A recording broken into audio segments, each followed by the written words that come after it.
Hi friends, my creative ஹேண்ட்ஸ்லேருந்து Lakshmi and Aravind பேசுகிறோம். So இன்னைக்கு ஒரு இம்பார்ட்டண்ட்டான மெசேஜ் வந்து நான் ஷேர் பண்ணணும் டு த பப்ளிக் அப்படின்னு நினச்சேன். நாங்கள் இந்த அரவிந்த் ஃபவுண்டேஷன் இந்த மாதிரி ஒரு my creative hands platform for the young adults on the spectrum வந்து ஆரம்பிக்கணும்னு ஏன் பிளான் பண்ணோன்னா, like any other special need parent, like அவங்க சின்ன குழந்தையா இருக்கும்போது நமக்கு ஒன்றும் தெரியாது. Like they have a place to go, special ஸ்கூலுக்கு போகலாம், அந்த மாதிரி தெரப்பிஸ், ஓடி, ஸ்பீச்சு, அந்த மாதிரி எல்லாம் நிறைய ட்ரீட்மெண்ட்ஸ் எல்லாமே ட்ரை பண்ணுறோம். அதுக்கப்புறம் ஒரு வளர்ந்து அவங்க ஒரு ஒரு 20 வயசு 25 வயசு அப்படிங்கும்போது அஃப்கோர்ஸ் லைக் ஒகேஷ்னல் ட்ரைனிங் அப்படிங்கிறது இருக்கு. பட் அங்கே அந்த ஒகேஷ்னல் ட்ரைனிங் மூலமாக நிறைய விஷயத்த அவங்க கற்றுக்குறாங்க. சின்னதுலேருந்தே அவங்க ட்ரெயின் பண்ணி சின்ன சின்ன ப்ராடக்ட்ஸ் எல்லாம், அந்த ஹேண்ட் கிராஃப்ட் ப்ராடக்ட்ஸ் எல்லாம் எப்படி பண்ணுறது அப்படிங்கிறத அவங்க கற்றுக்குறாங்க. அதை கற்றுக்கிட்டு அது வந்து அது அவங்களோட டேலண்ட்டை ஷோகேஸ் பண்ணுறதுக்கு ஒரு பிளாட்ஃபார்ம் இல்லாமல் இருக்காங்க. லைக் இந்த மாதிரி இந்த யங் ஜென்ரேஷனில் இருக்கிறவங்க எல்லாருமே பார்த்தீங்கன்னா பை திஸ் டைம் அவங்க வந்து ஏதாவது ஒரு ரெக்ரூட்டட் கம்பெனிஸில் ரெக்ரூட் ஆகிருப்பாங்க, ப்ளேஸ் ஆகிருப்பாங்க.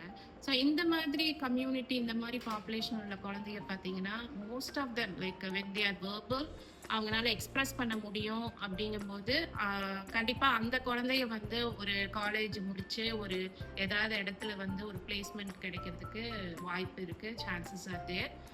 அதுவுமே வந்து நிறைய ஆர்கனைசேஷன்ஸ் அண்ட் கம்பெனிஸ் வந்து should encourage hiring people with autism spectrum.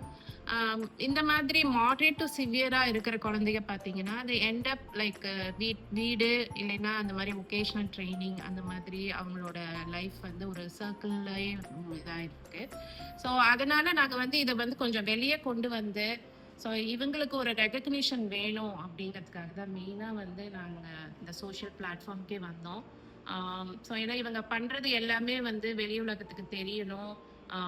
So இந்த மாதிரி சஃபர் ஆகிற நிறைய குழந்தைங்க வந்து நம்ம என்கரேஜ் இந்த மூலமாக வந்து அவங்க ஒரு என்கரேஜ்மெண்ட், ஒரு மோட்டிவேஷனாக இருக்கும் அவங்களுக்கு வந்து. சரி, ஓகே, எல்லாரும் பார்க்குறாங்க, எல்லாரும் விரும்புகிறாங்க, நமக்கு சப்போர்ட் பண்ணுறாங்க அப்படிங்கிறது. அண்ட் ஆல்சோ லைக் அவங்களுக்கு ஒரு இது வந்து நாங்கள் பியூர்லி அ நான் profit organisation. So meaning that like அவங்க இதில் நாங்கள் என்ன ப்ராஃபிட் என்ன வருதோ, என்னென்ன பர்ச்சேஸ் பண்ண வர எல்லா அமௌண்ட்டுமே வந்து இவங்களுக்கு ஒரு சேலரி மாதிரி மாதம் மாதம் கன்சிஸ்டண்ட்டாக கொடுக்கணுங்கிறதா எங்களோட எய்ம். அது போக நான் முன்னமே ஒரு வீடியோவில் சொல்லியிருந்த மாதிரி இது ஒருத்தர்னால பண்ணக்கூடிய விஷயம் இல்லை. நிறைய பேரண்ட்ஸ், கேர் கிவர்ஸோட சப்போர்ட் கண்டிப்பாக தேவை. அப்போ தான் நம்ம வந்து நிறைய குழந்தைகளை இன்க்ளூட் பண்ண முடியும். So hopefully I'm requesting the society and all the people to come forward and help these kids on the spectrum with much love and support. We are already doing it, but I would encourage to do it more. Thank you.